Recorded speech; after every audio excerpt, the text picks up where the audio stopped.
On est en finale, on est en finale. Eh oui, merveilleux, franchement. Énorme parcours de nos Bleus, les tenants du titre de cette Coupe du Monde. L'équipe de France, ça reste pour l'instant la meilleure équipe du monde. Mais on verra dimanche face à l'Argentine si la France conservera le titre. Mais incroyable match de l'équipe de France. 11 guerriers sur le terrain face à une équipe marocaine qui, euh, qui nous a posé problème et qu'ils ont été dangereux à des moments du match. Mais on a réussi à être solide. On a réussi à tenir et on a réussi à être efficace.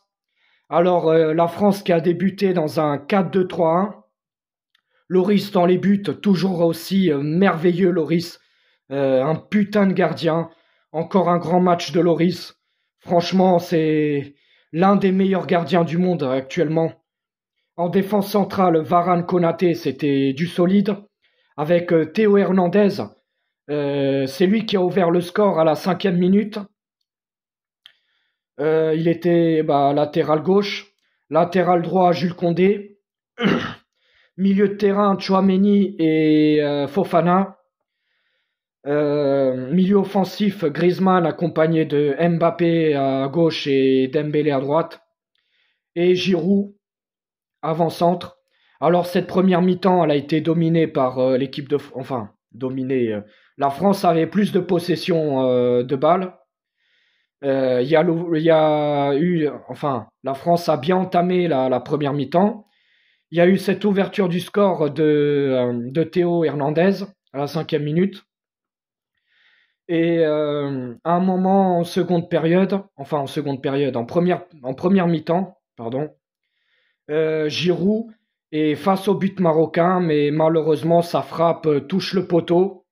La France qui avait une balle de 2-0 vers, on va dire vers la fin de la première mi-temps. Les Bleus qui menaient 1-0 à la mi-temps. Et aussi, je tiens à dire que Griezmann, il a fait un putain de match ce soir. Griezmann, il était partout. Il était partout ce soir. En défense, en milieu de terrain, en attaque. Griezmann, il était partout. Un très très gros match de Antoine Griezmann. Franchement, bravo. Griezmann qui est remonté en puissance. Moi, je l'ai toujours kiffé, ce joueur. Même si à un moment donné, il n'a pas été bon. Surtout quand il a joué pour le Barça. Bon, il a connu une période difficile. Mais là, on le voit bien, il fait une bonne Coupe du Monde. Mais franchement, très gros match d'Antoine Griezmann. Kylian Mbappé qui casse des lignes, qui fait des coups de rein, les petits ponts et tout. Pareil, Mbappé aussi monstrueux comme d'habitude. L'un des meilleurs numéro 10 actuels au monde. Et je le dis, pour moi, c'est l'un des meilleurs numéro 10 actuellement dans le monde. Le grand Kylian Mbappé, franchement. Un putain de joueur. Franchement, ils m'ont tous régalé. Ils m'ont tous régalé. Euh, Dembélé, bon, un moment aussi, comme on le sait tous, les petits dribbles, voilà. Mais vers le milieu de la deuxième mi-temps, il y a eu un changement. Giroud a été remplacé par Marcus Thuram. Franchement, Marcus Thuram, il a fait une très bonne entrée. Le fils de Lilian Thuram, on s'en souvient tous de Lilian Thuram, il nous a tous fait... Et franchement, il nous a régalé, son père. Et ce soir, c'est son fils qui nous a régalé, Marcus Thuram, qui provoquait les défenseurs. Euh, les magnifiques dribbles, les magnifiques coups de rein. À un moment donné, les Marocains, ils avaient la haine sur Marcus Thuram. Ils avaient la haine sur lui. Oh, Marcus Thuram, oh là là, ils l'ont... Marcus Thuram, il a fait tourner les défenseurs marocains. Pa, pa, pa, pa, pa. Chapeau, franchement, bonne entrée de Marcus Thuram. Et c'est à la 79e minute.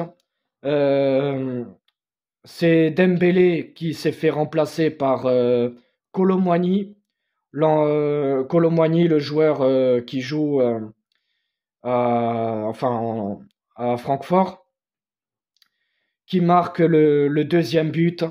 Et là, quand il y a eu le deuxième but, franchement, ça a été un soulagement. Euh, Mbappé qui provoque les défenseurs, il tire. Enfin, non, il fait la passe à Kolo Muani. Kolo Muani qui a poussé le ballon. Et 2-0 pour nos Bleus. 2-0. Franchement, c'est... Ah, j'y crois à cette troisième étoile. J'y crois à cette troisième étoile, même si ça va être chaud. Même si en face, ce sera l'Argentine en finale. Mais on peut le faire.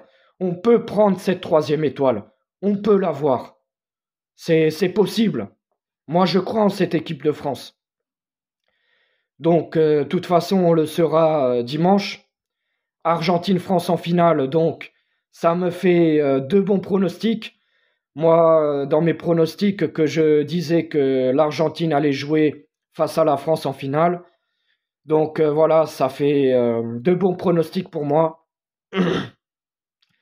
Et du coup, les Marocains qui ont débuté la rencontre sur un 5-4-1, les Marocains qui ont eu quand même un bloc défensif quand même à un moment donné costaud.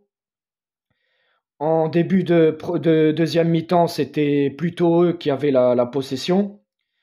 Bon, maintenant, je vais vous dire les statistiques du match. Alors, nombre de tirs, 14 pour la France, dont 3 tirs cadrés. 13 pour le Maroc, dont 3 tirs cadrés. La possession, elle a été dominée plutôt par le Maroc, 62%. Et du côté français, 38%.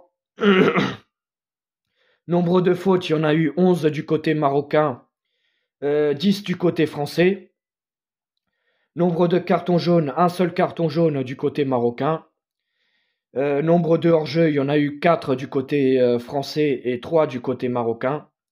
Et nombre de corners, 3 pour le Maroc et 2 pour l'équipe de France. Voilà, c'est tout pour ce débrief. Franchement, je suis trop content. Moi, j'y crois à cette troisième étoile et on peut le faire. On peut battre les Argentins en finale. Allez la France, en route pour la troisième étoile.